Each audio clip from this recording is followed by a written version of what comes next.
नमस्कार मित्रांनो, आज आपण जाणून घेणार आहोत भारताचे थोर विचारवंत आणि कोट्यवधी तरुणांचे प्रेरणास्थान स्वामी विवेकानंद यांच्याबद्दल.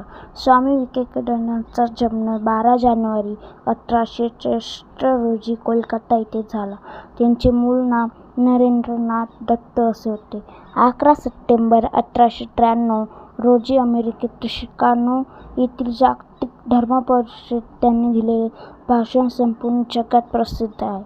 जेव्हा त्यांनी भाषणाची सुरुवात माझ्या अमेरिकेतील बंधू व भगिनी अशी केली, तेव्हा संपूर्ण सभागृह टाळ्यांच्या कडकडाटाने गुंजले होते. त्यांनी तरुणांना एक अतिशय महान संदेश दिला होता.